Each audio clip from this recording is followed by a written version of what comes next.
really great to have everybody here. I bet some of you were with us. Where were we, Alec, where we couldn't answer questions? That was the Ag Outlook Forum, yes. So for those of you that were there and I couldn't answer your questions because the president was about to start talking about the SCOTUS ruling for the tariffs, I apologize for that, but really appreciate those of you that did come to that little presser. It was good to see everybody and great to have you all in San Antonio, Texas, here at the Commodity Classic. A couple of quick top lines, and then I've got our incredible Undersecretary Richard Fordyce here with us today, who's really been driving the One Farmer, One File announcement that we just had, and then our amazing Aubrey Bettenkorf, who is head of NRCS, and wanted her up here as well, just in case you had any specific questions to that. So just a couple of quick top lines you all heard and have heard me probably say many, many times over the last year. With the massive crowd, by the way, that was incredible, out in the main event stage, talking about three top lines. Number one, the commitment that we made last year when we were at the same event in Denver, what we were going to work on, new trade deals, bringing the cost of inputs down, putting farmers and ranchers back at the very front and center of the U.S. Department of Agriculture. It was a new day when President Trump was reelected, and certainly I was so grateful for the opportunity. So that was the first thing, and really giving a report to all of our constituents from that stage on how we were doing. I am very quick to note that I'm proud of what we've done, but we are far from declaring any kind of victory. There's a whole lot more to do. The second thing we talked about, of course, was the One Farmer, One File. I hope you all heard the staggering numbers. Hundreds and hundreds of millions of dollars of taxpayer money have gone into an antiquated and broken system that included over 1,000 contractors across hundreds of different platforms. I have no idea how these farmers have been dealing with this all these years. Richard probably, he himself as a farmer can probably talk about that a little bit more, but I'm really proud. We, as I mentioned, pivoted members of our DOGE team to work on this over the last year. So instead of having, the Richards and the Brooks and the Aubreys trying to come up with new IT platforms, we had super geniuses who did this really for a career, walked away from that career to come in and help us rebuild the USDA IT system. So that was number two. And then, of course, number three were our commitments for the year ahead and what we're going to continue to work on for our agriculture industry. So Richard, I'm going to have you say just a couple words about One Farmer, One File. And then, Aubrey, I may let you jump in on regenerative agriculture because I know that's a big topic right now in the Maha lane, and she's leading that for us. But again, I just want to thank everyone for being here, and then we'll take some questions. So thank you all. Richard. Thank you, Secretary. It truly is an honor, actually, to stand here as the Undersecretary of Farm Production and Conservation at this event. And while I was standing here, just waiting to say a few words, I was looking out, and I see so many friends. I do refer to you as friends. We've had a lot of conversations over the years. We've been talking about technology. You all used to stick one of these in my face. Now it's something more digital and fancier, and that's kind of where we're going at USDA. We did deploy the Farmer Bridge Assistance Program on Monday, actually urging farmers to get a login.gov account. And the Secretary talked about it in her remarks in the general session. But those of us that have worked on this, those of us that have participated in years previous without an opportunity like this, we were walking around on Monday and Tuesday here at the I almost said Farm Progress Show, here at the Commodity Classic, with smiles on our faces, because we have right now, we have a counter. It's counting all the time.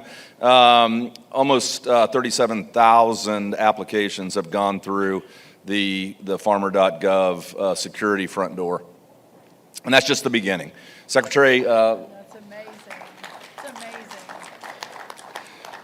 The Secretary talked about our plans for the future, and I know, we've met with every commodity organization here, state caucuses on Tuesday. We talked about, this is exciting news. This is very exciting news today, but we're really looking forward to Commodity Classic in New Orleans because we're going to have a whole lot of other good things to share and progress made on our new digital-facing deployment of programs.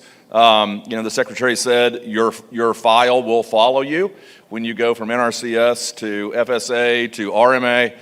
It's long overdue. And the Secretary made a point, DOGE, some of the architects are actually folks that looked at these antiquated legacy systems and said, oh my gosh, these things are going to break.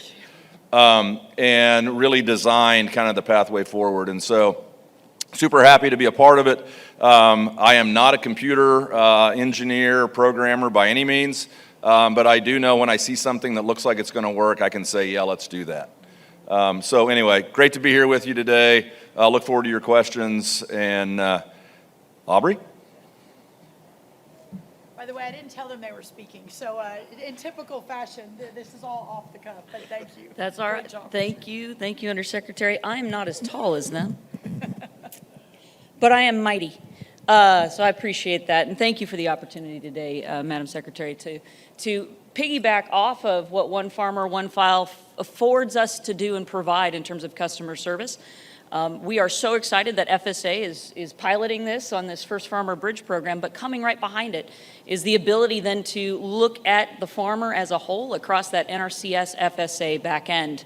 And so a great example of that will be our regenerative pilot program, which Secretary Rollins rolled out so terrifically just before the holidays. And along with that program, part of its foundation is farmers who are willing to do a whole farm plan, to look at their farm holistically, to see it in all of its resource concerns at once, are able to apply under the EQIP and CSP programs under the regenerative pilot program. And what that allows us to do is actually then go look at acreage reporting and look at maps to share that back and forth within policy, but we are able to do that and expedite and speed up that response time as we are considering those applications and rolling those programs out to our farmers.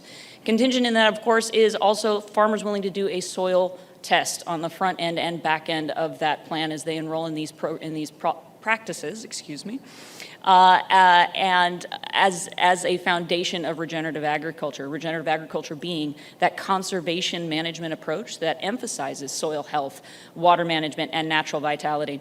So again, we encourage all of our farmers, just to put this out there, to go take a look at that pilot program, look at the core practices we've identified within that program, and if they have been doing them or they feel they want to jump in the pool on regenerative agriculture for the first time, we encourage them to come in and fill out that application, address multiple resource concerns on a singular application. We are reducing paperwork. That is what is very important for us.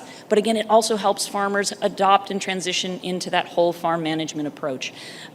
We also have within that program an outcomes-based report, because when a farmer voluntarily changes their cultural practices on their farm, they take a big risk in growing what they grow a new way.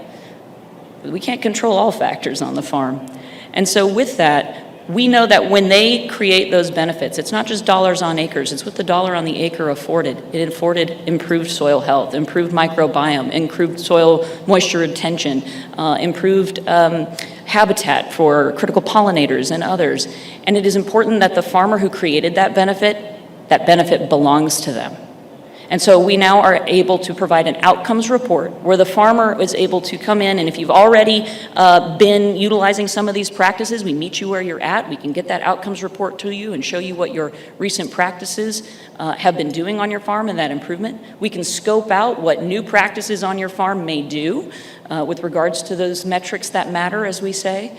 And then when you finish your time under the Regenerative Pilot Project, those benefits that you created belong to you, and you can take that into the marketplace, take that into your own decision making, and take that wherever you would like to or need to demonstrate the good investment you have made on your operation and what that's doing to underline the prosperity and health of our country and our natural resources that we care so much about, that we as farmers care so much about. And so this truly is farmer first. It's putting that outcome back into the hands of the farmer and allowing them an opportunity to transition into a new type of farming, certified by the USDA and hand in hand with an NRCS, out in the pickup and in the field with you and away from the filing cabinet and away from the computer, thanks to the incredible modernization and leadership of these two wonderful leaders. So thank you. Oh, amazing. Aubrey, well said. Okay, we'll take any questions. Yeah, you and the lady in the front first, the light's very bright, and then the male, I think it was a man I heard in the back say, Madam Secretary. Sorry, I can't see. That's okay. Madam Secretary, Susan Littlefield with the American Ag Network. Yes, We're in the Susan. great state of Texas. We know that we've had a lot of our ranchers and feedlots close because of what's happened with the border closing. There's been a lot of rumors the last couple of days that there might be a potential announcement coming from you and the USDA to opening one section of the border. Let me address that. There is no plan to open the port anytime soon. Every day I get an update, and every day I have to make the decision to continue to protect livestock on our side of the border. And I understand there are so many implications. There are so many of our fellow Texans that rely on those ports being open, and it is an incredibly difficult call on one hand. But on the other hand, you can go to screwworm.gov, words I never thought I would say a couple of years ago. You can go to screwworm.gov, and you can for yourself see the upward movement through Mexico. And this is after a year of working so closely trying to push back until we get the major facility opened at Moore Air Force Base. We will not be able to produce enough flies to eradicate. My hope, and frankly my prayer, is that we can do enough with what we have. We just opened a new dispersal facility down there. We've got the Matapa facility coming online, which is about another 50 or 60 million sterile flies, in addition to the 100 million coming from Panama. We've moved the polygon. We've got AI working. My hope is that we will be able to begin to push it back. And once we do push it back, then we will look at Douglas, Arizona. Then we will look at New Mexico, and we'll begin to think about that. But as of today, it's still a forward-moving pest. So there is no imminent announcement. I have learned that my words can move markets, and I want to be very, very careful and intentional when I say that. There is no plan right now to open any of the 4 ports. However, we are watching it day by day.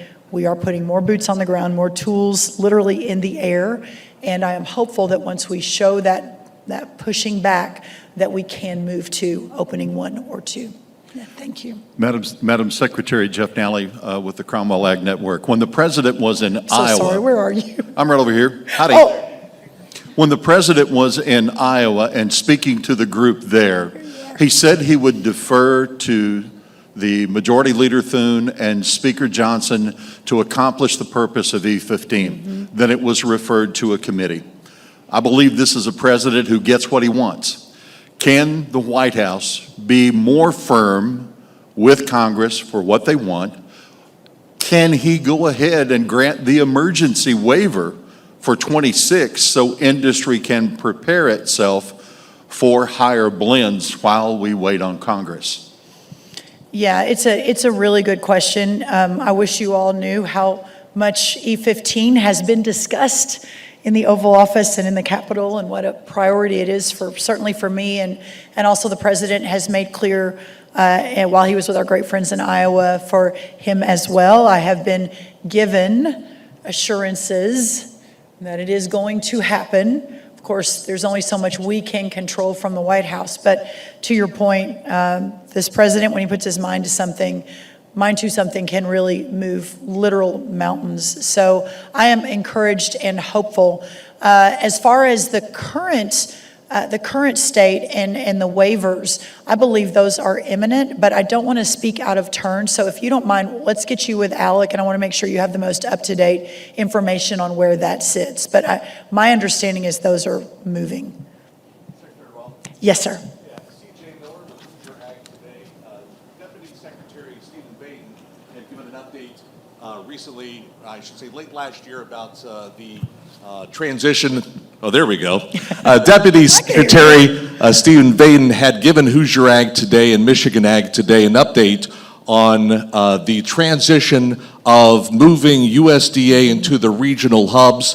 Last time when we spoke, which was sometime late last year, that target's time frame would be this summer. Correct. I know that yesterday you and your team made the announcement about moving out of the South Building in Washington, D.C. Could you please provide us an update as soon as how soon folks from USDA will be moving into Indianapolis and the other regional hubs across the U.S.? Yeah, yesterday, I thought was an important day. It was an encouraging day for those of us that believe that government should be closest to the people that it serves. It was not a great day for people who love the consolidation of power in Washington, D.C. We took the South Building, which for those of you who have visited us is a monster of a building right next to the Witten Building, which is the one where the main offices are.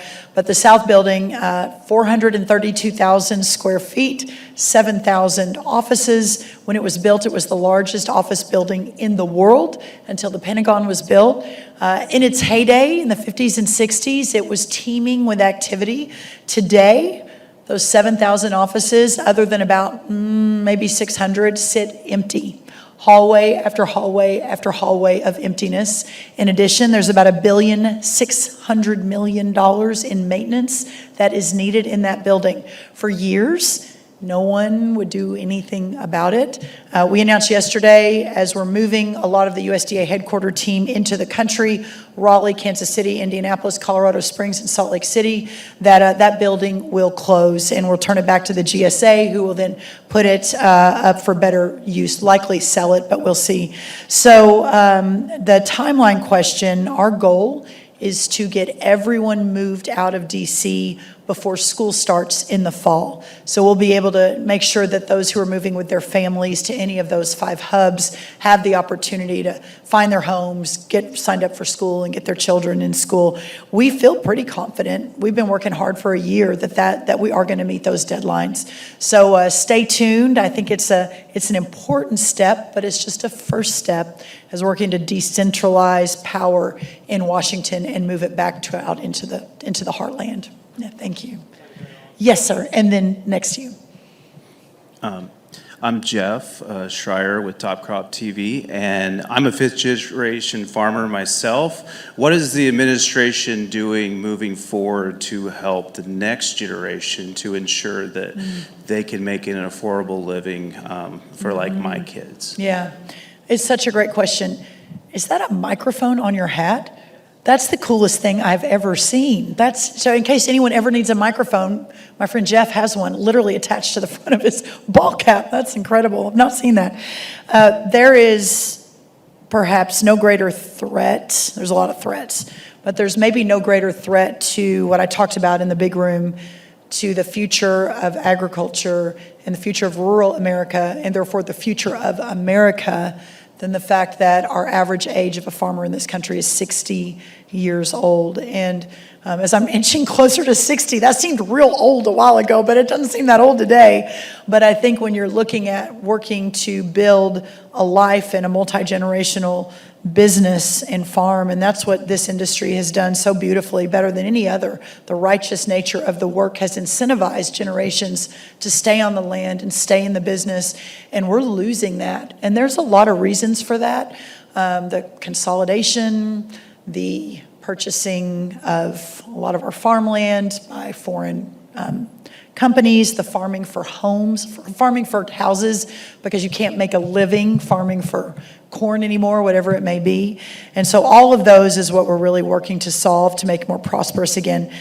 But if we don't begin to focus on opening up that aperture in the market for our younger farmers and ranchers, for multi-generational, your kids, your grandkids, future grandkids, but also for new farmers and ranchers, then I don't know that we can save this. I really don't. It may be okay for the next couple decades, but in the long run, I don't know that we can save this unless we can change that.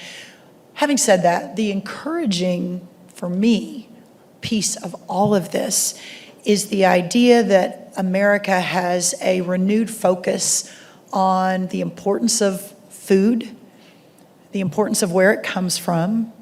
USDA spends almost $400 million every single day on nutrition programs. That's a market mover. You can incentivize an entire new generation by just purchasing with government money through food stamps, school lunches, et cetera, more of the locally grown crops, et cetera. We've got programs, obviously. You heard me on the One Big Beautiful bill. That was actually included in the bill to open up how many years before you qualify. So we're really serious about that. I do think mental health of the farmer is also an important piece of that.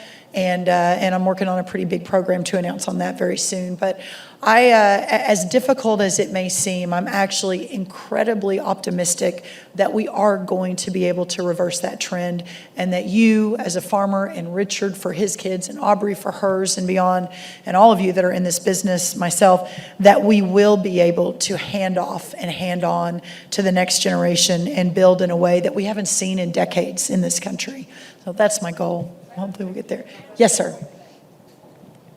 Thanks, Madam Secretary. Joseph Crosby, Argus Media. On the soybean export front, do you have any updates on whether China will be purchasing another 8 million metric tons this marketing year, or does 12 million tons remain that target figure for the moment? I think there's a very good possibility there will be more very soon. But until we actually see it, all the signs are very encouraging. And then the signs are also very encouraging on the 25 million, then 25 million, then 25 million. The president had a call with Xi Jinping a week ago and brought up soybeans again. So it remains a focus. But one of the things I really want to work on is we've got a lot to do with soybeans, but we've got our soy guys, we've got our milo, we've got sorghum, we've got cotton, we've got a lot of other industries that are really hurting. So we're going to keep focusing on soybeans, focusing on China purchasing, but also opening up the markets, so we're not so reliant on China for soybeans, but also so we have other opportunities for a lot of our other row croppers that are really struggling. Yeah. Right there. Yeah. Good to see you. Yeah, good to see you again as well. This week you said that farm input costs are going down for the first time, I believe, in 4 or 5 years. During a session here today with 3 ag economists, including the recently departed USDA chief economist, disputed that. They said their data showed otherwise. Can you talk a little bit about what your data shows, and are you talking about overall costs or just some specific input costs? Well, that's interesting. Unfortunately, I'm not privy to that, but I'll leave here and go dig that out. By the way, Seth, our former chief economist, he said is departed. He's still alive. Yes, not dearly departed, but still alive. We love Seth. No, I'll need to really look into that. As I mentioned, it's a 1.6% decline, a 1.7% decline, fertilizer, seed, et cetera. Now, fuel, labor, interest rates, a very significant decline that hopefully will make a big difference. But as far as that seed fertilizer, and feed, it is very moderate. But I haven't seen their data, but obviously Seth knows both sides. So we'll follow up, and if you don't mind, Josh, we'll just get back in touch with you once I have a better sense. Okay, great. Why don't we do one more? I know a lot of people came to try to ask questions. Yes, sir, go ahead. Philip Brasher with AgriPulse. And this is actually following up on Josh's question. These same economists said that they were concerned that continued government payments would actually exacerbate the production costs. That's right. Propping them up and also keeping marginal land in production. So what is your thinking about how long should the government continue promising or going forward with these kind of payments we have the last couple of years? These are very difficult but very important questions that the number one priority is supporting our farmers and ranchers in every way possible. But I'm sure you've all seen the charts that show that these payments barely keep them in business year to year. It's a struggle, it's a struggle, it's a struggle. While a lot of our input companies, increase 20%, increase 30%, increase 40%, and you can track it when there is a government payment. You can see it happening in real time. And so I talked about this with the president multiple times. I talked about it in the cabinet room multiple times. I think we have to get to the bottom of this very, very quickly. That's why the president called on the Department of Justice to do some significant investigating into several of these lanes of product. Now, having said that, we have to ensure, again, we're supporting the farmer, we're not compromising the food supply, we're not crashing anything unnecessarily, but it is a question that I am very, very focused on and will remain so. Y'all, thank you so much. As you can tell, this is very, very, very, it's a part of me. And we're going to keep doing everything we can. The extraordinary people, Aubrey and Richard standing next to me, they represent hundreds, if not thousands, of both political appointees but career workers at USDA. I have been so blessed and so honored and so inspired by the teams that are back in Washington doing everything we can in a very short period of time to hopefully get things back in the right place and to save the country. Thank y'all so much. Thank you.